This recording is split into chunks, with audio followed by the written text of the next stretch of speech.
Deus, louvamos o teu nome por mais essa oportunidade de estarmos com os nossos irmãos, Pai. Que o Senhor conduza o teu servo que vai trazer uma palavra ao nosso coração, Pai, e que o Senhor nos edifique por meio da tua palavra, Pai. Que o Senhor também abençoe cada um que vai ouvir essa palavra e que possamos sempre aprender e crescer na tua graça e no teu conhecimento, Senhor. Amém. Que o Senhor também perdoe os nossos pecados, nossas falhas, pois carecemos de Ti constantemente, Pai. Amém. E que o Senhor se propício a nós, pecadores, Pai. Em nome de Cristo Jesus, que oramos. Amém. Amém. Amém, sim. Vamos cantar o hino 93.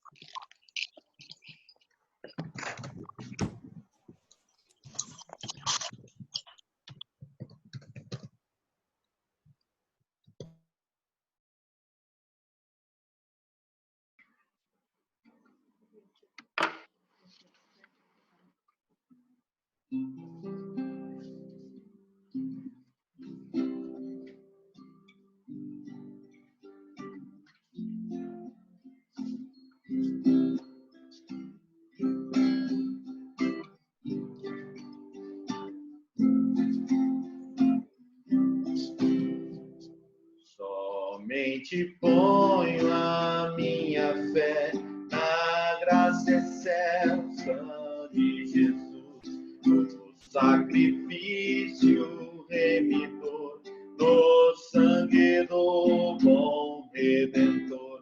A minha fé e o meu amor estão firmados no Senhor, estão firmados no Senhor. Se não lhe posso a face ver, é pela fé que vou viver. Em cada transe a suportar, eu hei de nele confiar. A minha fé e o meu amor estão firmados no Senhor, estão firmados no Senhor. A sua graça é muito real, abrigo traz no temporal. Ao me cercar minha tentação, me fortalece a sua mão. A minha fé e o meu amor estão firmados no Senhor, estão firmados no Senhor. Quando a trombeta ressoar, irei com ele me encontrar, e com os salmos cantarei louvor eterno ao grande Rei. A minha fé e o meu amor estão firmados no Senhor, estão firmados no Senhor.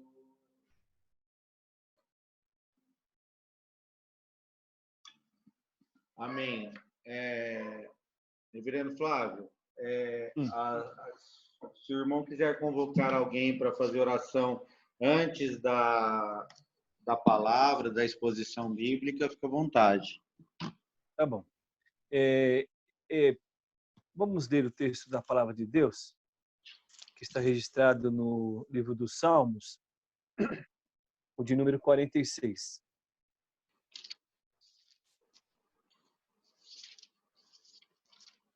Deixa eu só pegar um negocinho aqui.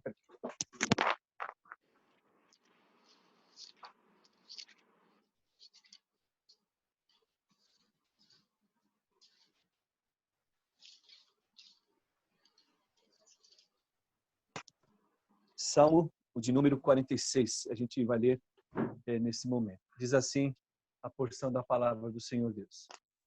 Ao mestre de canto dos filhos de Corá, em voz de soprano, cântico. Deus é o nosso refúgio e fortaleza, socorro bem presente nas tribulações. Portanto, não temeremos, ainda que a terra se transtorne e os montes se abalem no seio dos mares. Ainda que as águas tumultuem e espumejem, e na sua fúria os montes se estremeçam. Há um rio cujas correntes alegram a cidade de Deus, o santuário das moradas do Altíssimo. Deus está no meio dela, jamais será abalada. Deus a ajudará desde antemanhã. Bramam nações, reinos se abalam. Ele faz ouvir a sua voz e a terra se dissolve. O Senhor dos exércitos está conosco, o Deus de Jacó é o nosso refúgio. Vinde, contemplai as obras do Senhor, que assolações efetuou na terra. Ele põe termo à guerra até aos confins do mundo. Quebra o arco e despedaça a lança.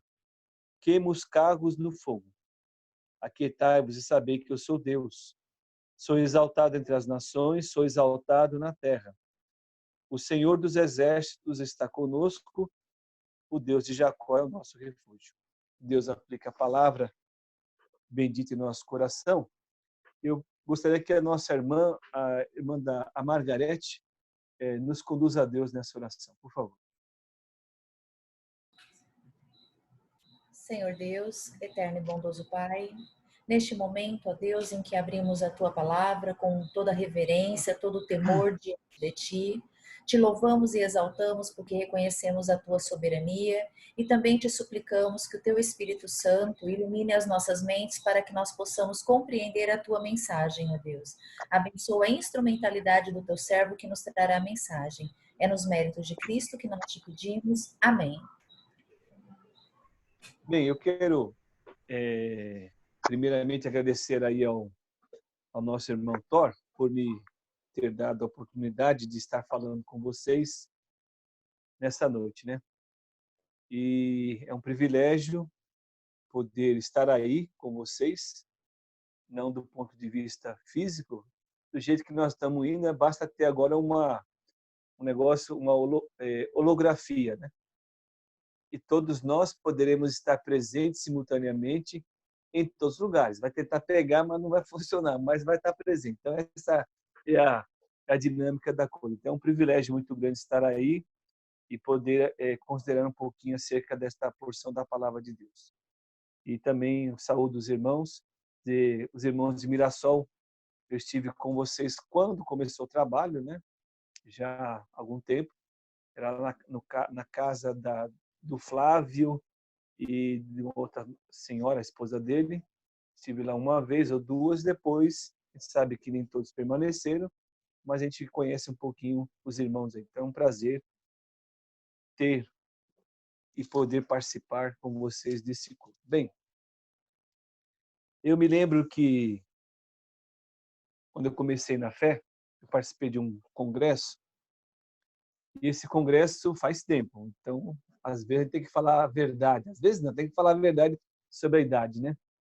E isso foi mais ou menos entre 1982 e 83. E foi um congresso que houve, promovido pela Federação da Mocidade na época, e esse congresso se deu numa escola pública do estado lá em Guarulhos. O nome da escola eu me lembro, é Conselheiro Crispiniano. E naquela ocasião, o tema do congresso era o Salmo 46, o verso 10. E o pregador era o pastor Deuel Carminati, né? Pastor hoje jubilado na IPB, e ele tratou sobre esse assunto naquele momento. E até hoje, quando eu leio esse Salmo 46, em especial o verso 10, me vem à tona aquilo tudo que aconteceu. E eu estou colocando isso para dizer o seguinte: olha, a palavra de Deus, ela, quando aplicada pelo Espírito Santo no nosso coração, ela vai ficar indelevelmente gravada. E isso para nós é algo muito importante, porque na verdade a gente só pode encontrar conforto, segurança, ânimo através daquilo que nós encontramos na palavra de Deus. o tempo pode passar, né? Mas como diz Pedro, né? A palavra de Deus, o quê? Ela permanece eternamente. Então, essa é a garantia que todos nós temos que trazer à nossa memória, né? Eu sei que, no meu caso aqui em São Bernardo, e também do próprio irmão Vanderlei, nós estamos passando por um momento bem delicado, porque a prefeitura aqui ela está levando a sério as determinações do governo do estado.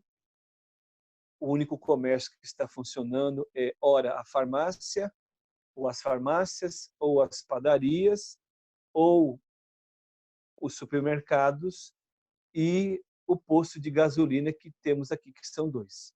Fora isso, praticamente não há mais nenhum movimento. Então, a nossa saída de casa está muito restrita. E querendo ou não querendo, estas coisas nos trazem um certo desconforto. Eu não sei como é que está aí a realidade dos irmãos de Mirassol, não sei como é que está a realidade dos irmãos de Bauru, ou a realidade dos irmãos lá do Prata, ou dos irmãos de Palmares Paulista, ou um outro irmão, não sei. Mas as coisas estão um pouco complicadas, né, para todos nós. Então, aonde é que nós vamos nos encontrar ânimo, conforto e encorajamento nesta hora? Eu entendo que, particularmente, é quando nós trazemos à nossa memória aquilo que está registrado na Palavra de Deus.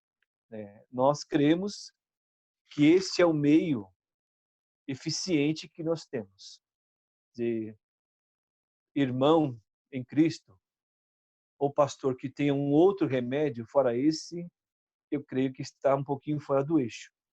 Para dizer de uma maneira educada, tá? Não quero pegar no pé de ninguém, não, mas é a nossa base.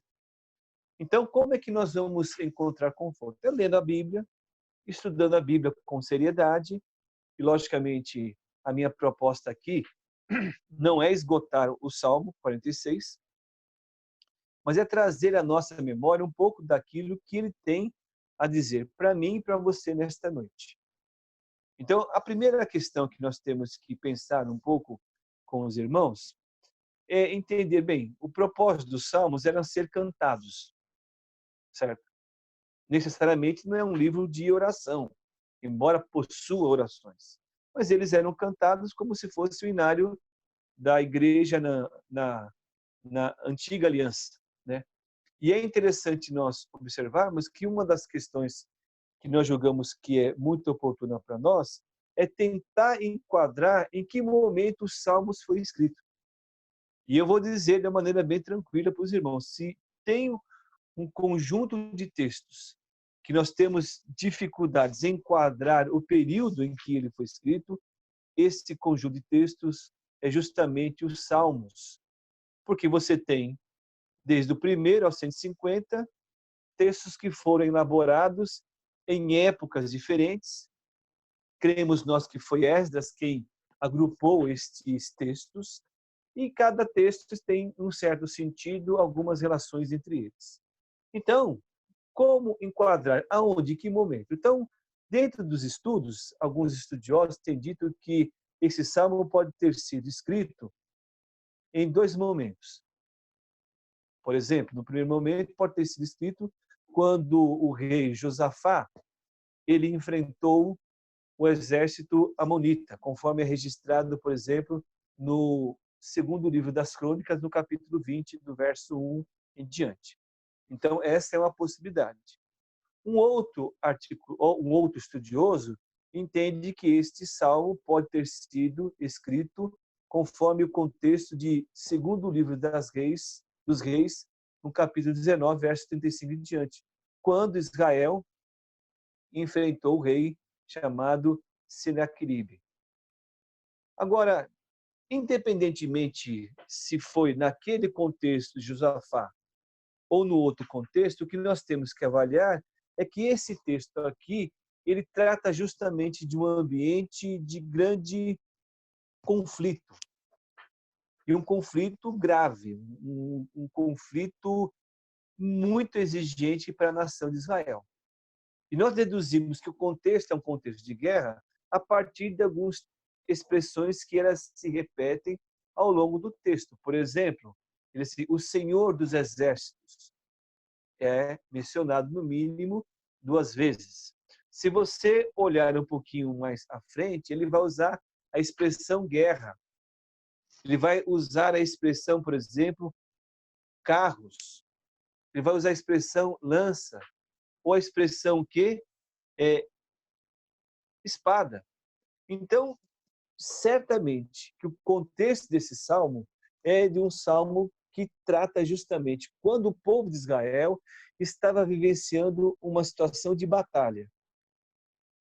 Eu quero crer que nós somos de uma geração e de um país que no máximo que nós vimos é um tiroteio perto de um caixa bancário. Não é mesmo? Ou um assalto. Tiroteio mesmo, no sentido de ver a guerra se desenvolvendo, nós não tivemos, nós não fazemos a menor noção do que é isso. Então, às vezes, a gente perde um pouco do sentido do texto porque nós não fomos ambientados na circunstância em que aquele que leu, aquele que recebeu esta porção do texto, está vivendo um momento extremamente crítico. Então, isso para nós é muito interessante, porque se você tem isso em sua mente, então as palavras, o colorido das palavras, a nitidez das palavras se tornarão muito mais pleno para você. Então, o convite que nós temos que ter sempre no texto é voltar à época em que ele foi escrito. E aí, então, você vai poder considerar algumas coisas. Um outro ponto também que nós temos que observar nesse salmo aqui é que ele fala justamente a maneira como Deus, em sua graça, ele interfere, ele vai intervir naquele ambiente. Ok? Então, por exemplo, eu poderia aplicar isso para nós. Se nós nos sentimos hoje acuados, nos sentimos talvez um pouco desconfortáveis porque estamos dentro de casa, e esta situação, vamos falar sinceramente, é uma situação de crise, que nós não sabemos ainda a profundidade e nem a extensão dela. Talvez nem todos que estão, por exemplo, aí, nesses lugares que eu mencionei, Bauru, Palmares Paulista, Mirassol, Prata, não sei se o pastor Givaldo está presente aí também, a gente percebe que tudo para nós, na nossa cabeça, funciona assim. Bem, olha, você está longe. E talvez as coisas vão perdendo um pouquinho do seu valor, e da sua profundidade, e da sua seriedade. Se isso acontece hoje, em relação a essa situação que nós vivemos, muito mais na época da Bíblia. Então, a gente é convidado a ver aqui nesse salmo, ver a maneira como Deus interfere e como ele mostra o seu auxílio em meio àquela circunstância de grande dificuldade. É interessante a gente olhar um pouquinho também nos Salmos, que um dos detalhes que nós não podemos tirar de foco é o fato de que Deus está presente. Ok? Nós nunca podemos nos esquecer desta palavra. Deus se faz presente e nós podemos apontar isso para aquilo que nós encontramos em toda a Escritura. Ele diz aqui, por exemplo, nos versos de número 7 e no verso de número 11, está conosco. Então, se você tem uma intimidade, eu digo, quando eu falo a palavra intimidade aqui, não é apenas uma experiência momentânea, né, de euforia quanto ao Evangelho.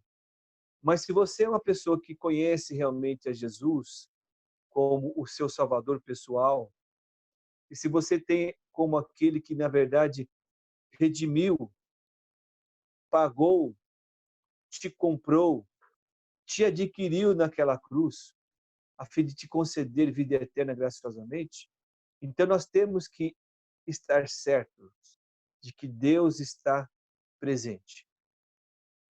Se nós não temos essa certeza, então o momento é de reavaliar. Eu disse agora, há pouco tempo atrás, na nossa fala aqui, nessa noite, que nós cremos que Deus nos conforta através da palavra dele. O Deus da palavra é que nos dá esse conforto. Mas você tem que saber se ele é o seu Deus mesmo. Para que, de fato, efetivamente, o salmo faça sentido na vida de quem está ouvindo. Porque, senão, é meramente uma caixinha de promessa, como há algum tempo algumas pessoas faziam uso da Bíblia, né? Eu me lembro que quando eu era bem mais jovem, né? Antes dos anos 80 lá, 70 e pouco, né? De vez em quando eu passava no centro de São Paulo e tinha lá um cara tocando um realejo. E lá tinha uma caixinha de promessa que o cara batia na caixa lá, o papagaio, o periquito saía da caixa, pegava um papelzinho, olha, aqui está a sua sorte. Tem muita gente que trata a Bíblia assim. Não é o nosso caso, mas nós temos que olhar e saber que o Deus das Escrituras tem que ser o nosso Deus, e esse Deus das Escrituras, segundo o texto, é o Deus que está conosco. Está com você em que momento? Em qualquer momento. Ou no momento de paz, ou no momento de guerra. Ou no momento de bonança, ou no momento intempestivo. Essa é a verdade. Esse Deus, ele está presente. E nós, olhando para o Novo Testamento, vemos lá o próprio Jesus dizer assim, olha, eis que estou convosco até quando? Até a consumação dos séculos. Então, não há uma descontinuidade entre o Deus que fala a nós, no Salmo 46, e o Deus Filho que se apresenta a nós no Novo Testamento. Porque as Escrituras, elas expressam essa linha de continuidade. Outra também questão que eu quero considerar com os irmãos é que esse salmo aqui, ele possui algumas peculiaridades, porque Deus se apresenta a nós. Por exemplo, se você ler o capítulo 45, ele vai falar do Deus que governa. Veja você, por exemplo, o capítulo 45, verso de número 4. O teu trono, ó Deus, é para todo sempre. Cedro de equidade é o cedro do teu reino. Então, o Salmo de número 46 está interligado do ponto de vista de assunto, porque num capítulo anterior, ele apresenta a Deus como aquele que governa a criação, é aquele que, na verdade, se manifesta como um Deus providente, um Deus que age em meio àquilo que ele faz, e que ele o quê? Dá ordens a tudo que ele fez. Vejamos nós que esse Deus a que nós servimos não é um Deus que, com o passar do tempo, ele perdeu o controle das coisas. É muito interessante que às vezes as pessoas acham que Deus, com o passar do tempo, ele perdeu o controle das situações. A coisa foi se avolumando de tal maneira que, de repente, Deus não está sabendo que as coisas estão rolando do jeito que está. É como alguém disse, é como se Deus fosse pego o quê? De calça curta, que é uma expressão mais antiga, talvez os mais jovens aí, não sei se sabem o que quer dizer isso, né? Mas esse é o detalhe. E outro ponto também que nós temos que avaliar é que este salmo, ele vai revelar para nós algumas coisas que são comuns à nossa humanidade. Quer dizer, eu quero crer que existe muito equívoco quando há descrições de cristãos como se eles fossem super espirituais. Pessoas que nunca se sentem desconfortadas quando uma situação foge ao seu controle. Eu não conheço os irmãos. Na verdade, eu estou que nem aquela pessoa que está aqui jogando, falando, mas eu não estou convivendo com os irmãos aí. Ou Mirassol, ou Prata, ou Palmares Paulista, ou Bauru, ou quem mais que está ouvindo. Eu não sei. Mas a verdade é uma só. O que acontece, por exemplo, do ponto de vista desse vírus, é apenas uma demonstração do quanto nós não temos controle sobre nada. É tolice humana achar que nós temos controle sobre as coisas. E essa tolice, muitas vezes, ela se baseia justamente o quê? No nosso braço, na nossa força, em tudo aquilo que ao longo do tempo nós podemos construir. Não é mesmo? Quer dizer, você trabalhou, você estudou, você se organizou, você fez uma série de coisas tão boas e olha, a somatória disso tudo é X. Mas vai ser X? Será que não pode haver um contratempo? E eu digo, o supercrente, não, eu estou numa posição de que nada pode me desestruturar. Mas é isso? Eu não sei. Vou falar a verdade e eu penso que não é assim. Principalmente quando eu leio os Salmos, e o Salmo, segundo alguns, é reflexo da alma. Alguém já disse, por exemplo, que os nossos olhos, eles são o quê? O espelho da alma. Você pode ir para um lugar e o seu olhar, ele te denuncia. O seu olhar diz o que realmente está passando no seu coração. Então, eu entendo que esse salmo aqui, ele é vivo, ele descreve situações com as quais muitas vezes nós não as entendemos, mas nós somos chamados a considerar algumas coisas. Por isso que Deus, ele é o Deus que governa sobre todas as coisas. Mas vamos caminhar um pouquinho mais, e eu não sei qual é a sua disposição aí, mas se você olhar para o Salmo, e eu quero que você anote, se for o caso, se tiver um lápis e uma caneta aí, o Salmo 46, ele possui uma estrutura muito interessante. Por exemplo, do verso 1 ao verso 3, você tem os versos seguintes, 1, 2 e 3, apontando para o quê? Uma ideia de que Deus é a nossa proteção. Ok? Do verso 4 ao verso 7, nós encontramos uma outra ideia que foca na cidade de Deus. E vai do verso 4 ao verso de número 7. Parece que é o Givaldo que está aí. Né? Tá escuro aí, meu irmão? E do verso de número 8 ao verso de número 11, você tem o quê?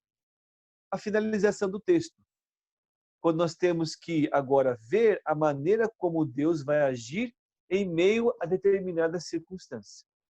Então, eu gostaria que você tome nota disso e a gente vai pensar um pouquinho sobre esse salmo, tá bom?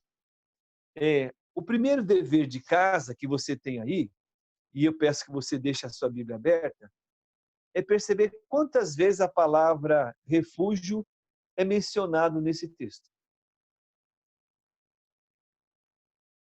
Cadê o Thor? Pode falar, Thor.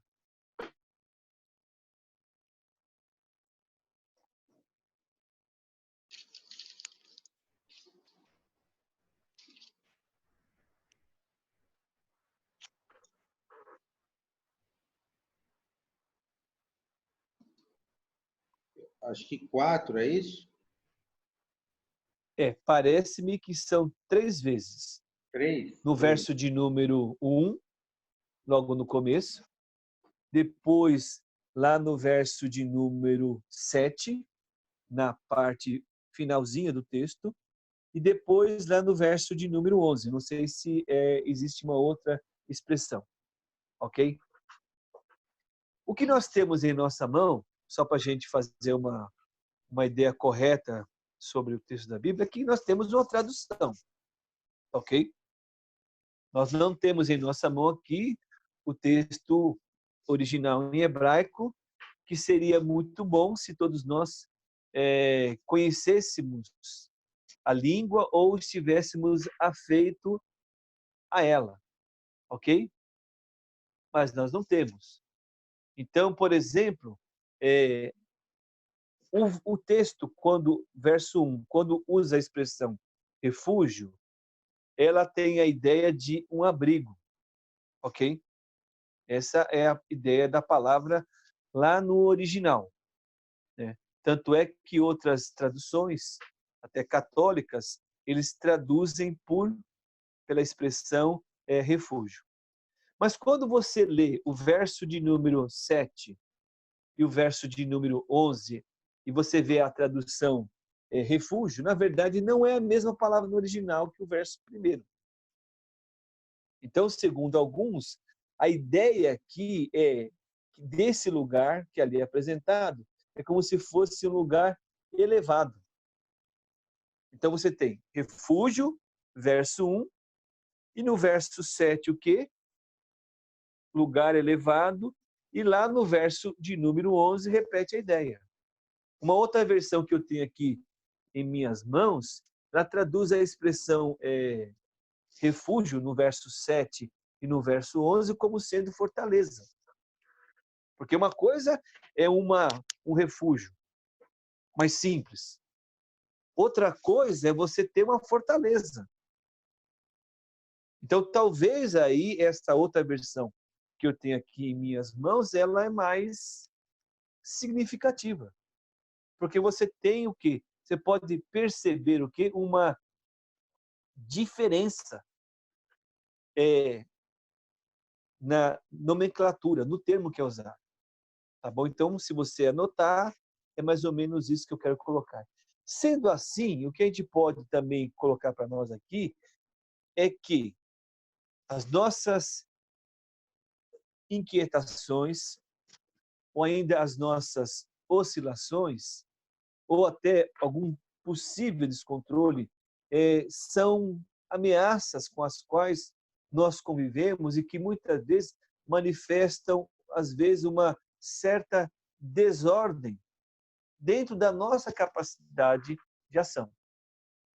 Eu posso fazer certas coisas. Eu posso deixar de falar com vocês aqui e me retirar. Vai ser uma coisa meio mal educada, mas eu posso fazer isso. Mas tem coisas que eu não posso fazer e que podem, nesse sentido, me desestabilizar. Então, eu quero trabalhar com esse texto aqui com os irmãos nas seguintes ideias. Primeiramente, do verso 1 ao verso de número 3, nós encontramos o homem de Deus aqui falando sobre o Deus que protege, o Deus que, na verdade, ele está agindo e que, como resultado, o povo de Deus deve estar se assegurando dele. Por que razão? Porque no próprio texto aqui, você vê a ideia, novamente, dessa presença de Deus. Veja você que é lá no verso de número 40, no verso 1, ele vai usar aqui, ele é socorro bem presente em que circunstâncias? Nas tribulações, ok? E é interessante você observar que nessa tribulação aqui, ele está apontando para quê? Por exemplo, ainda que a terra se transtorne, ok? Aí ele coloca também, ainda que os montes se abalem, ainda que os mares e esses montes vá para o meio dos mares, ou ainda que as águas tumultuem, e na sua fúria os montes se estremeçam. Então ele está descrevendo aqui um certo quadro de grande o quê? Calamidade. Não é verdade? E ele está dizendo sobre calamidades que não estão necessariamente ligadas a uma condição de fragilidade física, a doença, ou ainda uma falta de controle de dinheiro, ou uma falta de acerto, de relacionamentos dentro da família. Não, ele vai ilustrar a coisa de uma maneira um pouco mais ampla. Então, ele está descrevendo um quadro aqui tão além da realidade, se naquelas coisas Deus se apresenta como sendo o socorro bem presente, então eu posso dizer, bem, na minha vida, os meus temores e tremores, as minhas oscilações, as minhas aflições, as minhas dificuldades, elas não são comparadas nessas coisas. Então, eu devo me tranquilizar, o que não é fácil, tá bom? Não estou aqui, novamente, não creio na questão do super espiritual, tá bom? Não existe isso, a Bíblia, em momento algum, fala sobre isso. Então, ele começa descrevendo, por exemplo, no verso de número 1, ele faz algumas afirmativas quanto a quem é Deus. Então, o Deus a quem você serve, como é que ele se descreve aqui? A partir do texto. É o Deus que, na verdade, nos protege. Quer dizer, é uma qualidade de Deus estar o quê? Providenciando, estar inteirando, agindo na vida dos seus filhos. E não só isso, mas também ele se apresenta a nós como alguém que está presente, porque a ideia aqui é socorro bem presente. Então, essa é uma outra qualidade que nós entendemos em Deus, que nós chamamos essa qualidade aí de quê? Atributos, que é uma palavra, às vezes, que precisa ser falada, né, descrita para bom entendimento, né? É que esse Deus a que nós cremos, ele se apresenta diferentemente daquilo que muitas pessoas pensam. Deus, na verdade, é aquele que está presente. Nós chamamos isso de quê? De onipresença. E aí deduzimos tudo mais. Deus é bondade, Deus é justiça, Deus se manifesta a nós como aquele que é conhecedor de tudo, e por aí vai. Então, estas questões aqui, para nós, são importantes. Mas veja você que o quadro do verso 2 e o verso de número 3 estão interligados com a vivenciação do salmista, tá bom? Primeira lição. Deus se apresenta a nós, mas também não omite a realidade dos seus filhos, do seu povo. A segunda lição que a gente tem que focar aqui, que está no verso de número 4 ao verso de número 7, é que aqui é nos apresentado o objeto da nossa fé. Certo?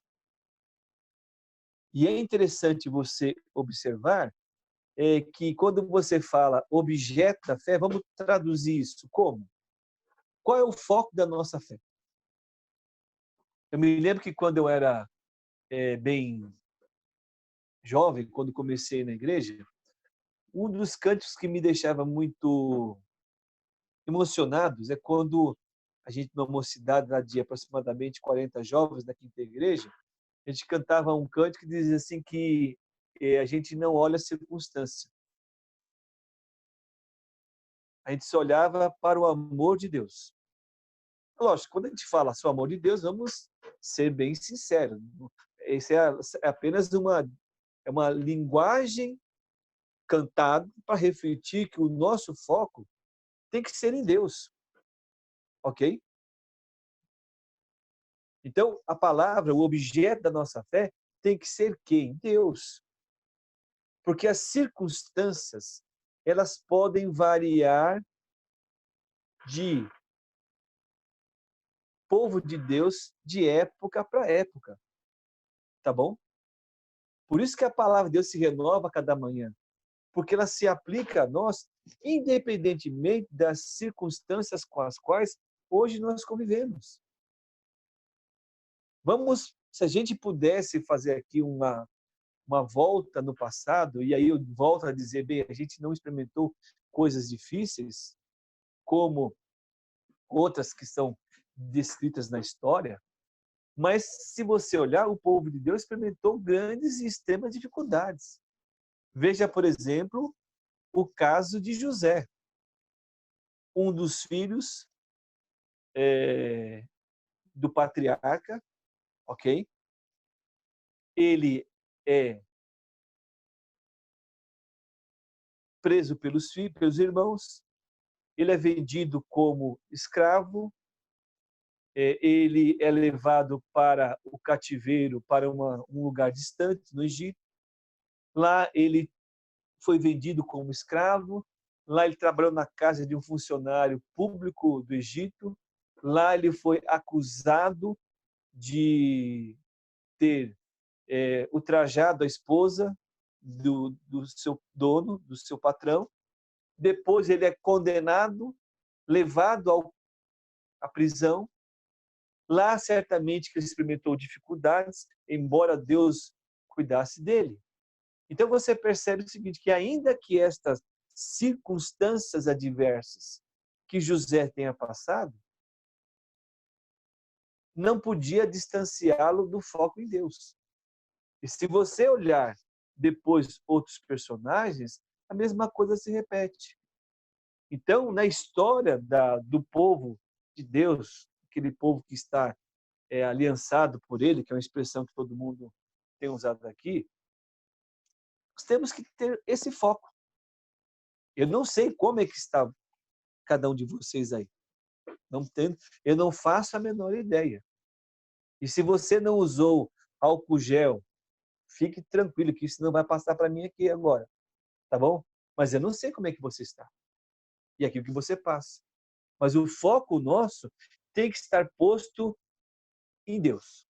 Veja você aqui que ele coloca algumas expressões. Um rio que alegra a cidade de Deus. E diz lá que lá é a morada de quem? Do Altíssimo. Então, o foco é o Altíssimo. E, novamente, no verso de número 5, ele coloca o que é a seguinte expressão. Deus, o que está no meio dela.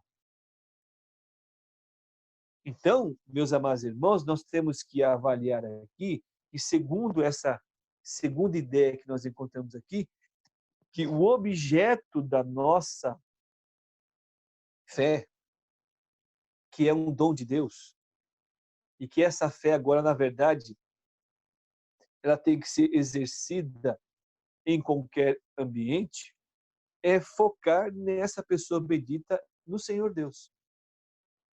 E o que me chama a atenção aqui é que você olha para esses dois versículos, e na verdade eu falei para os irmãos que a parte principal é 4, verso 4 ao 7. Mas veja você aqui que lá no verso de número 5, na parte final, diz assim, Deus o que ajudará desde antemanhã. Então, numa outra versão, o que me chama a atenção aqui é que Deus, na verdade, socorre ao romper da manhã. Então, está sendo reiterado aquilo que foi dito no verso de número 1, quando dizem que Deus é o socorro bem presente. Então, estas verdades devem estar compondo a nossa mente nesta noite. Por quê? Porque eu creio de uma maneira tranquila, olha, se eu não encontrar na palavra de Deus instrução para essa hora, eu estou lascado, desculpa da palavra. Se eu esperar em qualquer outra força que eu tenha a devida paz, eu então estou criando uma espécie de ídolo. Porque os ídolos são criados com que objetivo? de materializar aquilo que nós cremos. Como aconteceu, por exemplo, lá na época de Moisés. O povo pediu o que para Moisés? Para Josué, melhor dizendo. Arão, melhor dizendo. Às vezes é tanto nome que a gente esquece, né? O que Deus pediu, que o povo pediu para Josué? Olha, faça-nos um ídolo que nos tirou do Egito. Uma mentira. Então, nós temos que avaliar que é Deus quem está presente. Outra questão também que a gente tem que olhar para o texto bíblico é que quando você vê o foco de Deus, ele está centrando em Deus, mas ele vai também dizer, bem, o que esse Deus faz? Veja você o verso 6, é que ele não desvia o assunto, mas ele está afirmando que o Deus que socorre desde o romper da manhã é o Deus que governa tudo, ou seja, é um Deus soberano. Por que ele é soberano? Porque ainda que as nações venham bramar, ainda que os reinos se abalem, quando a voz do Senhor ela é ouvida, o que acontece? A terra se derrete. Então, esse conceito de Deus ser soberano, olha, esse negócio é bem sério, porque na verdade a gente canta, a gente fala, a gente não sei o que, não sei o que lá, mas na hora que a coisa pega, aí parece-me que nós temos uma dificuldade de transportar isso. Não é fácil, também volto a dizer, não é fácil você conviver com essa adversidade. Contudo, eu tenho que estar certo que o Deus que me é falado, me é apresentado nas Escrituras, ele diz, olha, quando a voz dele se reverbera, o que as coisas mudam de direção. Não importa qual é a nação, não importa qual é o reino. Aliás, a palavra nação aqui, ela poderia ser traduzida por gentios ou povos. Não importa o poderio deles. É que quando o Senhor fala, quando o Senhor mostra-se como aquele que está governando, tudo vai se silenciar. Então, isso vai gerar no nosso coração o quê? Conforto, confiança. E nessa hora, como nós estamos aqui, eu quero crer que nós temos que estar buscando em Deus essa confiança. Aliás, tem um certo estudioso que diz que esse salmo aqui é um grupo de salmos que são chamados de salmos de confiança, que é o Salmo 46, o Salmo de número 48, o Salmo 90, o Salmo 91, o Salmo 92 e o Salmo 94. É um pouco espaçada a ideia, mas no geral sempre eles são antecedidos, olha, Deus reina. E qual o fruto disso? É que eu tenho confiança. Então, é esta a ideia. Então, o foco nosso é esse. Então, se por um lado, no verso na primeira parte, nós encontramos calamidades naturais e o Senhor se apresenta a nós como sendo o nosso protetor, e ele não desconhece a nossa realidade. Agora, a segunda lição qual que é que o foco tem que estar no Senhor Deus. Então, essa lição é maravilhosa para nós, porque o nosso olhar, ele tende a escapulir disso, ok? E a terceira lição que eu quero ver com os irmãos está no verso de número 7 até o verso 11. E aqui você encontra o quê? Um convite para a contemplação da ação de Deus. O Deus soberano, o Deus que protege, ele vai agir de uma maneira efetiva. Então, eu sou chamado a ver isso. Porque ele diz assim, vinde o quê? E contemplai, ou venha ver os atos de Deus. Os atos de Deus, eles se manifestaram e se manifestam ao longo do palco da terra. É lógico que, por exemplo, eu posso dizer assim, bem, olha, eu sou convidado a dizer assim, o Salmo de 19, né? É um salmo maravilhoso, né? Que diz assim, né? Para a gente não errar aqui, ele diz assim, o verso 1.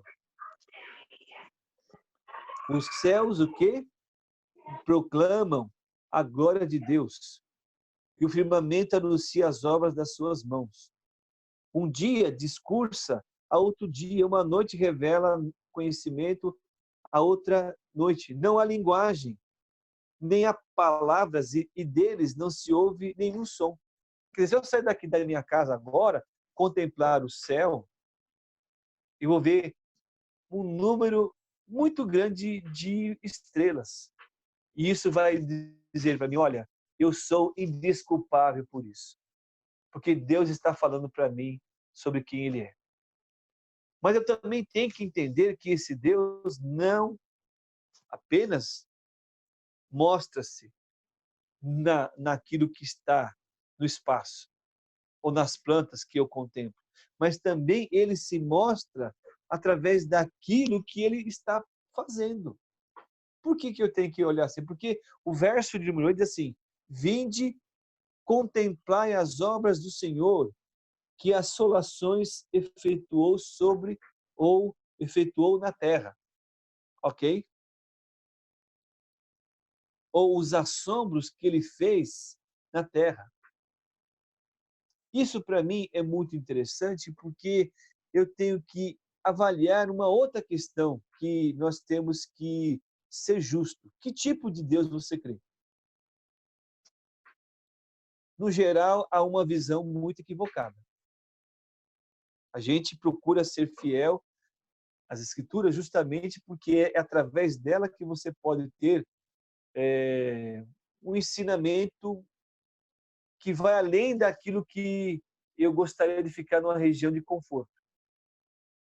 Por que razão? Porque o verso de número 8 diz assim, que Deus fez o quê? Assolações na terra. Que assolações são essas? Por exemplo, eu volto lá para o contexto do Salmo. O Salmo está dizendo que é um contexto de guerra. O Senhor dos Exércitos, ele se apresenta justamente no ambiente de imensa hostilidade, onde as pessoas estão se degladiando, as pessoas estão usando instrumentos para poderem dar fim ao seu inimigo, ou estão usando instrumentos para conquistar os seus objetivos. No caso aqui, ora podia ser os moabitas, ora podia ser um outro povo que queria conquistar o povo de Israel, destruir a nação de Israel. Mas Deus, o que, segundo o texto, que as obras do Senhor, que as assolações ele efetuou na terra. Então Deus se serve de coisas, muitas vezes, difíceis para eu harmonizar com a minha mente, que é finita, e dizer, olha, o meu Deus, ele se serve do que está acontecendo com um propósito maior, que é ser exaltado.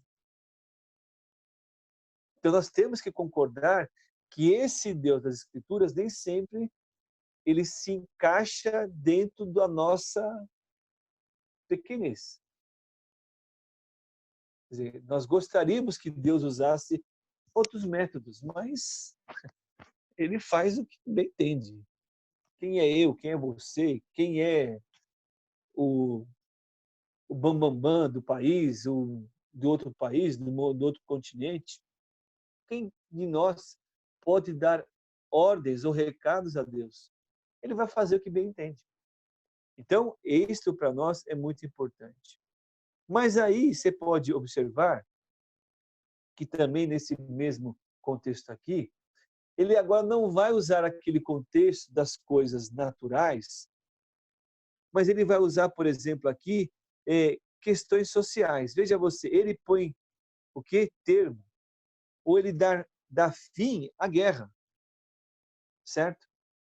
Ele acaba com as guerras, segundo esse até os confins do mundo.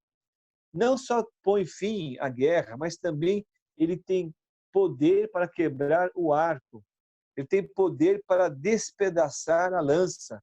Ele tem poder para queimar os carros de fogo. Impressionante, porque, num certo sentido, vamos dizer assim, esses elementos que eram comuns numa guerra, no momento quando o Salmo foi escrito, eles refletem o quê? O poderio de uma nação, ok? A capacidade de convencimento de uma nação sobre a outra. A nação se impunha não pelo argumento, não era o caso, não era por uma persuasão econômica, não era por uma persuasão ou uma conquista tecnológica, mas era uma imposição pela força através deste arsenal que eles dispunham, que era o arco, que era a lança e que era o carro. Então, isso me faz trazer à minha memória o seguinte: a gente está vivendo, até alguns meses atrás, uma situação extremamente confortável, né? Por exemplo, eu estou aqui usando um fone de ouvido que na minha mocidade nem fazia ideia de que isso existiria. No máximo, na minha época, a gente tinha, sabe o quê? Fita cassete, ou fita usada em rádio, em gravador. Era o radinho de pilha, celular não existia, outras coisas mais, né? Mas de lá para cá, muita coisa o homem desenvolveu. Ele teve um desenvolvimento tecnológico, um avanço extraordinário. Quer dizer, nunca o homem conquistou tantas coisas. Veja você. Quer dizer, hoje você tem, por exemplo, até a possibilidade de ter um atendimento, uma cirurgia remota. O cirurgião de altíssima qualidade, ele pode fazer uma cirurgia em você, ele estando lá no Japão e você aqui no Brasil, numa maca, e você tem diante de si lá um baita de um robô, e esse robô fazer furos ínfimos no seu corpo. Isso é tecnologia, que aparentemente traz ao homem o quê? Uma segurança muito grande. Até poucos dias atrás, por exemplo, você via as promessas econômicas, ora para o mundo, ora para aquilo, para aquilo outro, ao ponto de, por exemplo, nosso país, olha, está batendo recorde na Bolsa de Valores, olha não sei o quê, não sei o quê, não sei o quê, não sei o que lá. Não é verdade? Aí você vai ver também no campo social quantas conquistas, e são boas. Eu estou falando de coisas, meus irmãos, que são coisas excelentes. Coisas que nós temos que dar graças a Deus. Coisas que nos beneficiam. Hoje, a gente pode, inclusive, ter um momento de supressão de locomoção devido a essa pandemia. Mas, por exemplo, hoje eu estou falando com irmãos que eu nunca vi. Vendo aqui o irmão na tela, não sei quem é o irmão, né? Que coisa maravilhosa. Mas qual é a realidade? Isso tudo, ao longo desses anos, num certo sentido, fez com que o homem começasse a criar alguns deuses próprios, fez com que os homens confiassem nessas suas conquistas. Eu não nego, e nem sou doido de dizer que isso não tenha sido benéfico, ok? Mas achar que isso tudo é minha garantia, olha, é uma tolice muito grande.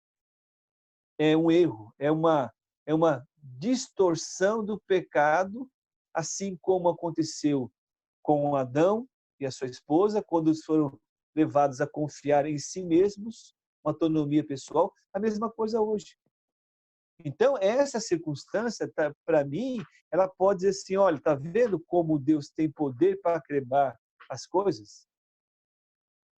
Mudou tudo, quer dizer, da noite para o dia, questão assim, do dia 17, veja você, do dia 17 de março para cá, menos de 20 e poucos dias, 21 dias no máximo, quanta coisa mudou na sua rotina. E você estava organizado. E agora, como é que vai ser? Quer dizer, a dúvida, ela paira justamente, então mostra o seguinte, que Deus vem lá e bate bem no meio da gente, da sociedade que lamentavelmente tem se desviado dela. Se essa sociedade vai sair melhor do que está, eu não sei, porque eu não tenho a menor pretensão de ser adivinhador e nem tenho bola de cristal. Mas uma coisa eu sei, que o coração do homem é corrupto, aliás, ele é tremendamente corrupto, e o que mais? Quem o conhecerá?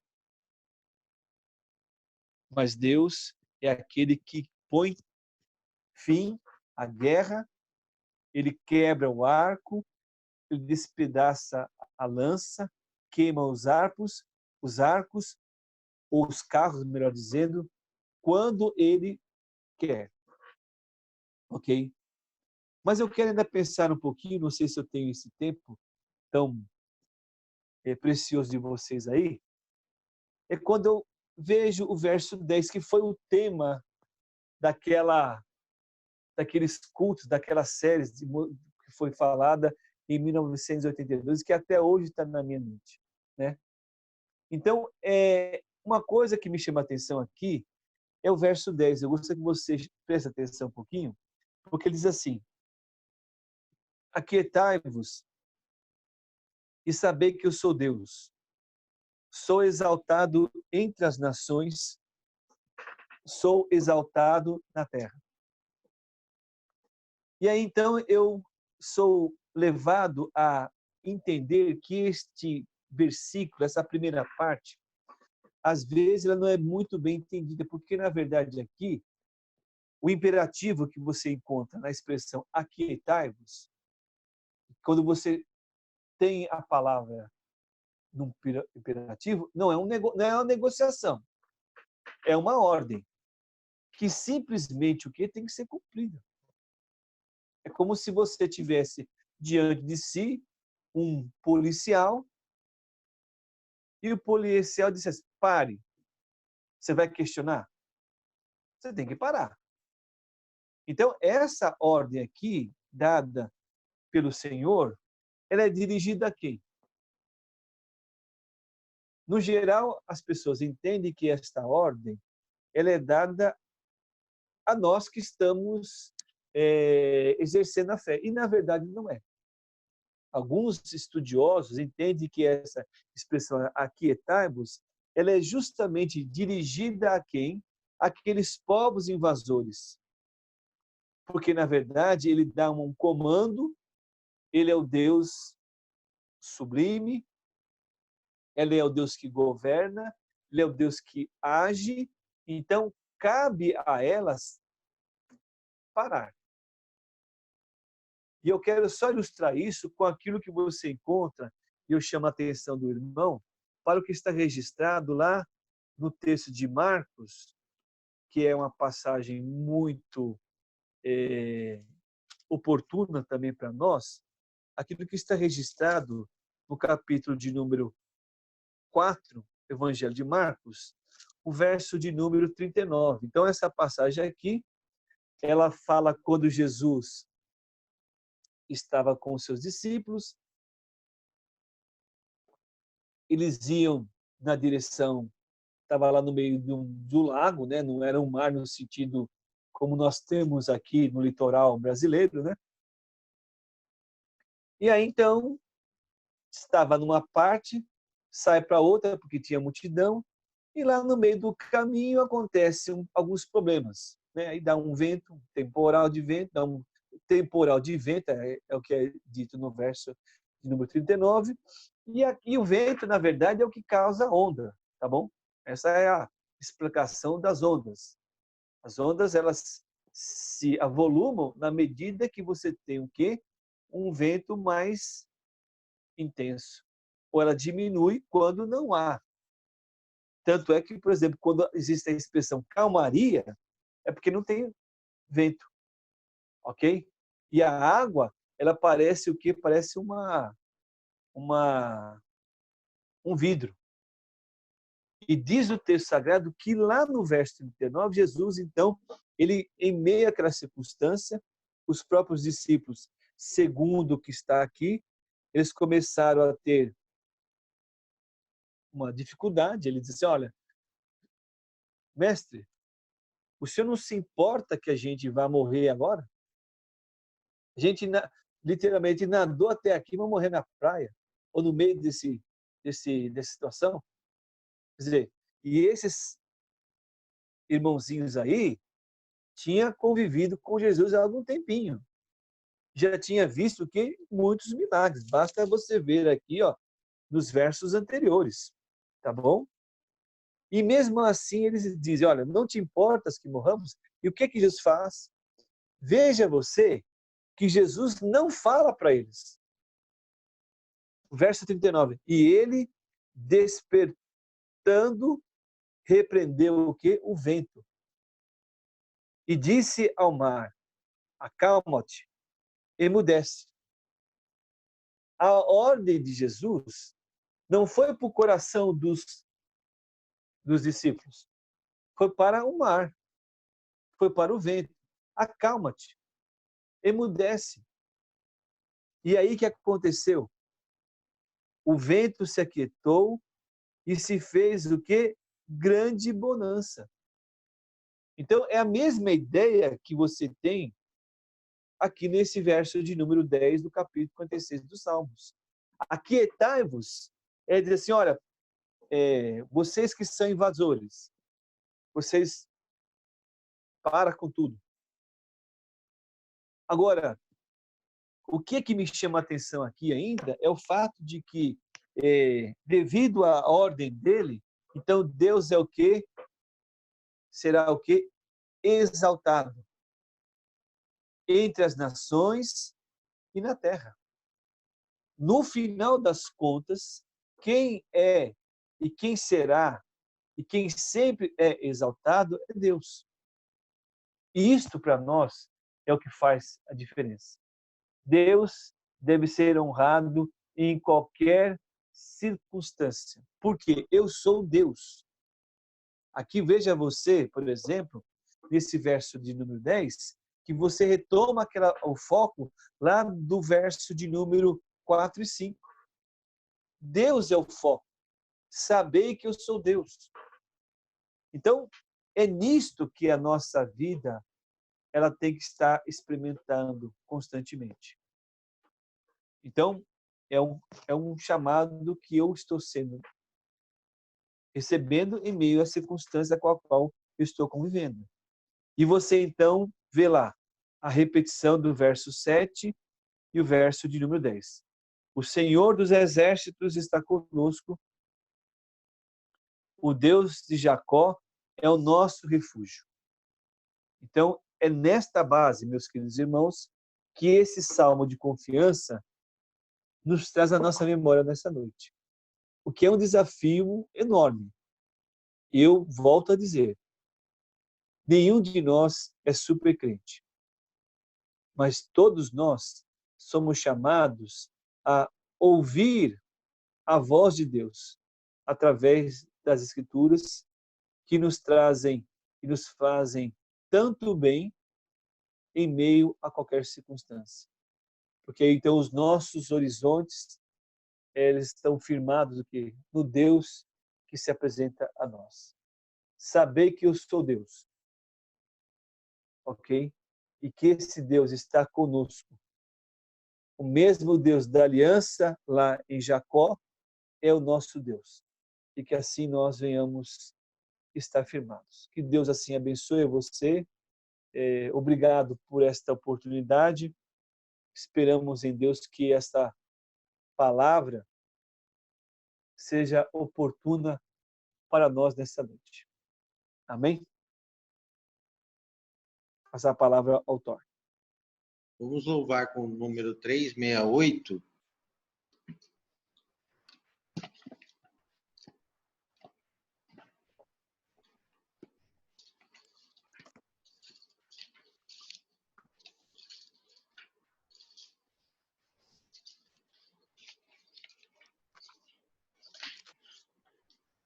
Três minutos.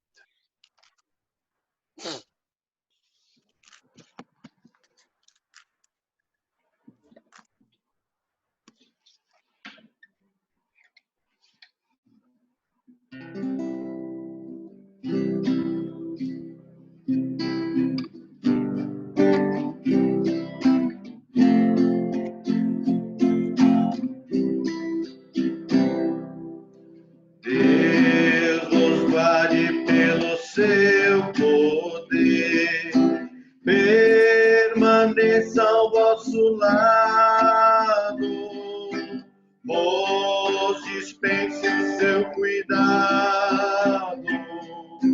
Deus vos guarde pelo seu poder, pelo seu poder e no seu amor estaremos todos com Jesus. Pelo seu poder e no seu amor, oh, que Deus nos guarde em sua luz. Deus nos guarde para o seu louvor, consolados e contentes, chegando sempre à frente. Deus nos guarde para o seu louvor, pelo seu poder e no seu amor estaremos todos com Jesus. Pelo seu poder e no seu amor, oh, que Deus nos guarde em sua luz. Deus nos guarde bem no seu amor, no trabalho glorioso, para o dia venturoso.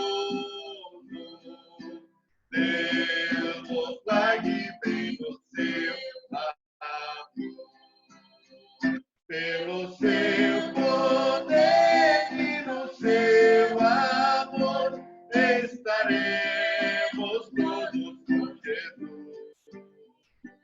Pelo seu poder e no seu amor, oh, que Deus nos guarde em sua luz.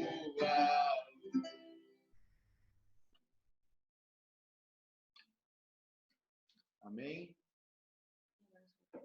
Mais alguma coisa, pastor?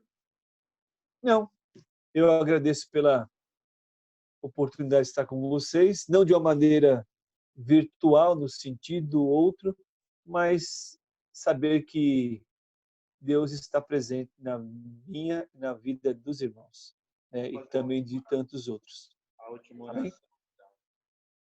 Ok. Altíssimo e querido Deus, mais uma vez nós estamos na tua presença, Senhor, te louvando e te adorando por tudo que o Senhor é. Nós te agradecemos por mais essa rica oportunidade que o Senhor nos desse, Senhor, de aprender muito sobre a tua palavra, Senhor, sobre a tua verdade e saber que o Senhor está conosco, saber que o Senhor acalma, faz aquietar os inimigos. Senhor, sabemos que Tu estás no nosso barco também. Senhor, que essas verdades venham surtir efeito no decorrer dos dias, que possamos levar a Tua mensagem em meio ao caos também, Senhor. Senhor, nós te apresentamos a vida do reverendo Flávio, que tem sido instrumento na vida dos pastores, formando os pastores, que o Senhor possa estar também com ele nesses dias de ministério que o Senhor tem levantado, Senhor, dar recompensa Amém. a toda a sua família, enfim, Senhor, a toda a sua igreja, que o Senhor possa também estar com os demais irmãos de várias cidades que se faz presente no nosso meio, de Mirassol, São José do Rio Preto, Palmares Paulista, Bauru, São Paulo, enfim, Senhor, Tu conheces a cada um. E, Senhor, se Tu não ficou contente com o nosso culto, se alguma coisa saiu do nosso controle, nos perdoa, Senhor, mas fizemos aquilo que o nosso coração entende por correto e por certo, mas estamos lutando e batalhando para alcançar a estatura de um varão perfeito. Dê uma noite de paz a cada um. Enfim, tudo está patente aos teus olhos. Tudo isso nós te pedimos com nossos perdão dos nossos pecados, no nome de Jesus Cristo, que vive e reina eternamente. Amém. Amém, Senhor. Pode ser que a agenda dele não tenha essa data. O pastor Ricardo tá fechando o show lá.